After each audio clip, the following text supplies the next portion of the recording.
नमस्कार, बात प्रॉफिट की चैनल में आपका स्वागत है।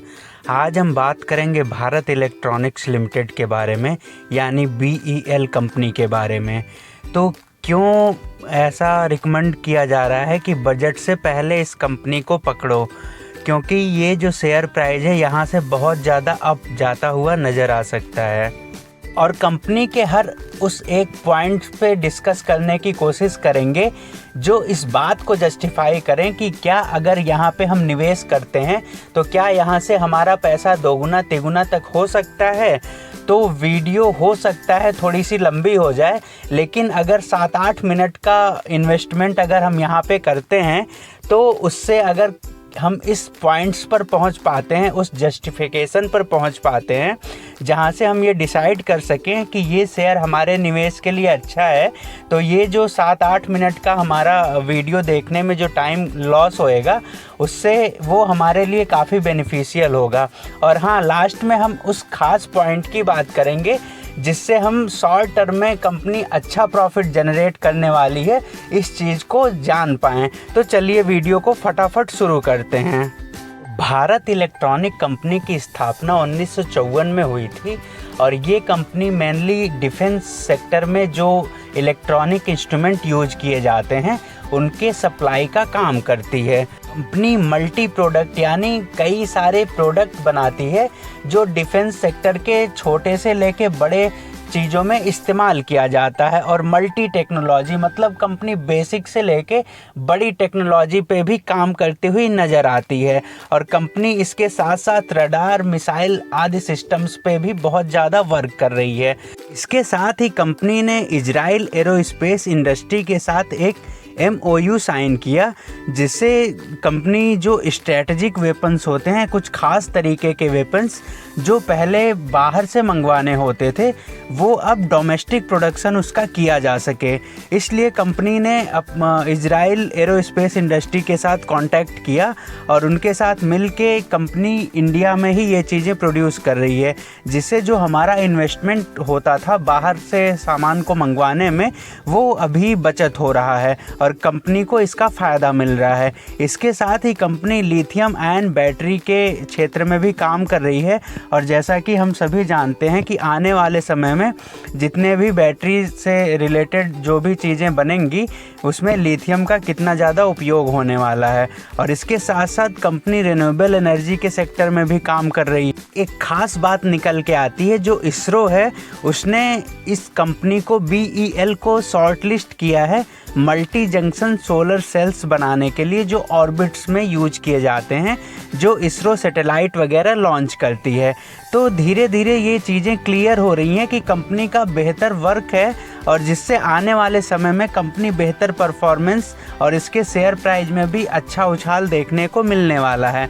और इसके साथ साथ कंपनी स्पेस इलेक्ट्रॉनिक्स सेगमेंट में भी काम कर रही है। इसमें जो BEL कंपनी को ही इसरो ने चुना है, अपना पार्टनर बनाया है सैटेलाइट असेंबली बनाने के लिए, इसके और टेस्टिंग के लिए, और उसके साथ कोलैबोरेट करके सप्लाई करने के लिए वेरियस सैटेलाइट नेटवर्क और उनके हब्स के लिए, और सैटेलाइट कम्युनिकेशन अप्लायंसेस जो होते हैं इन सभी के लिए। और इसके साथ साथ कंपनी नेटवर्क और साइबर सिक्योरिटी के सेक्टर में भी काम कर रही है। और कंपनी जो बड़े जो कंपनियां हैं जैसे DRDO है, गवर्नमेंट की जो बेहतरीन कंपनियां हैं जहां पे डाटा लीक होने से बहुत ज़्यादा खतरा हो सकता है, उन कंपनियों को कंपनी सॉल्यूशंस भी प्रोवाइड करवाती है।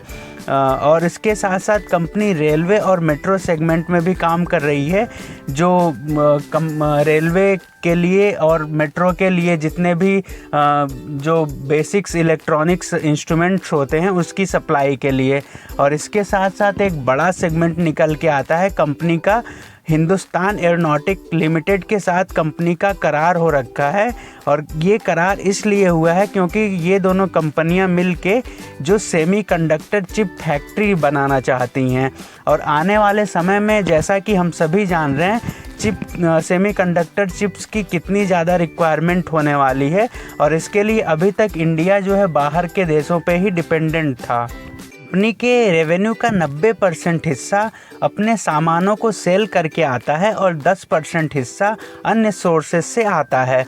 और जियोग्राफिकल की बात करें तो फाइनेंशियल ईयर 2023 में सिर्फ घरेलू सेलिंग से कंपनी का 98% का रेवेन्यू जनरेट हुआ था और सिर्फ 2% कंपनी ने आयात किया था। इस लिहाज से कंपनी का रेवेन्यू बेहतर हो जाता है, क्योंकि कोई भी जियोपॉलिटिकल प्रॉब्लम्स का कंपनी के रेवेन्यू पे असर नहीं पड़ने वाला है। और ऑर्डर बुक की बात करें तो ज़बरदस्त ऑर्डर बुक है। करंट ऑर्डर बुक 65,356 करोड़ का है और एक्सपेक्टेड ऑर्डर बुक है वो 20,000 करोड़ का है।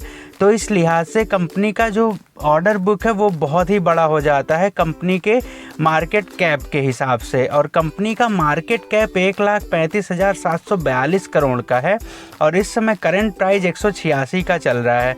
52 वीक हाई 190 का है और 52 वीक लो 87 का है। और अगर हम बात करें कंपनी के पीई की तो 41 पे कंपनी का पीई ट्रेड कर रहा है और इंडस्ट्री का पीई 42.56 का है। तो इस लिहाज से कंपनी का वैल्यूएशन वाइज अभी ठीक ठाक रेट पे हमको अवेलेबल है। बुक वैल्यू के हिसाब से कंपनी थोड़ा सा महंगी हो जाती है। और पीयर कंपैरिजन में बात करें तो यहाँ पे एक बेहतरीन बात निकल के आती है। कंपनी अपने सेगमेंट में भारत इलेक्ट्रॉनिक कंपनी सबसे बेहतर हो जाती है और पहले नंबर पे आती है। और पीई के मामले में सिर्फ पीई 40 का है और अन्य कंपनियों की तुलना में जैसे डाटा पैटर्न का 74 का है, DCX का 39 का है, अपोलो का 137 का है। तो पीई के लिहाज से बहुत ही अच्छे वैल्यूएशन पे भारत इलेक्ट्रॉनिक के शेयर्स अवेलेबल हैं। कंपनी के सेल्स की बात करें तो मार्च 2022 में 15,368 करोड़ का सेल्स था, जो TTM बेसिस पे बढ़ के 18,174 करोड़ का हो चुका है। और अगर कंपनी के प्रॉफिट की बात करें तो नेट प्रॉफिट कंपनी लगातार बेहतर जनरेट कर रही है। पहले ये 2,400 करोड़ का हुआ करता था, वो अभी बढ़ के 2,986 करोड़ का हुआ और TTM बेसिस पे नेट प्रॉफिट 3,324 करोड़ का। प्रमोटर की हिस्सेदारी 51.14% से बनी है। FII 17.19%, DII 24.19% का स्टेक होल्ड करते हैं। अभी तक के डिस्कशन से हम इस निष्कर्ष पे पहुंच चुके हैं कि कंपनी फंडामेंटली और फाइनेंशियली बहुत ही बेहतरीन हो जाती है। और अगर हम बात करें शॉर्ट टर्म में कंपनी क्यों बेहतर परफॉर्म करेगी, तो मार्केट बंद होने के बाद कंपनी ने ये सूचना दी कि कंपनी को 1,034 करोड़ रुपए का बड़ा ऑर्डर प्राप्त हुआ है। और ये ऑर्डर कंपनी को जो मिसाइल से संबंधित जो कल पुर्जे होते हैं, मतलब जो छोटे छोटे उसमें वो सामान लगते हैं, उसके लिए ये ऑर्डर मिला है। और ये order Mazagon Dock Ship Builders Limited के द्वारा दिया गया है और ये पूरा का पूरा 695 करोड़ रुपए का बड़ा ऑर्डर है। और इसके साथ ही कंपनी ने बताया कि कंपनी को 26 दिसंबर 2023 को 339 करोड़ रुपए का एक और बड़ा ऑर्डर प्राप्त हुआ था, जिसमें कंपनी को combat management system, composite communication system, transmit receive modules जैसी सेवाएं प्रदान करनी है। इसके साथ ही कंपनी ने बताया कि कंपनी को इस चालू वित्त वर्ष में 27,643 करोड़ के ऑर्डर मिल चुके हैं। तो ये सारे पॉइंट्स थे जो इस बात को जस्टिफाई करते हैं कि कंपनी का वर्किंग पोर्टफोलियो इतना बेहतरीन है, ऑर्डर बुक इतना बेहतरीन है, फाइनेंशियली फंडामेंटली कंपनी इतनी स्ट्रांग है कि आने वाले समय में यहाँ से कंपनी के शेयर प्राइस दोगुने तिगुने बिल्कुल होते हुए नज़र आ सकते हैं। और जिस लिहाज से इंडियन गवर्नमेंट डिफेंस सेक्टर में बहुत ज़्यादा पैसे खर्च कर रही है और अभी आने वाले बजट में इसमें काफ़ी ज़्यादा ऐलान भी होता हुआ नज़र आ सकता है और डिफेंस का पोर्टफोलियो भी बढ़ सकता है। तो कंपनी पे ज़रूर नज़र बना के रखें। ये एनालिसिस कैसी लगी कमेंट बॉक्स में कमेंट करके ज़रूर बन रहा है। तब तक के लिए इन्वेस्ट करते रहिए, मस्त रहिए, धन्यवाद।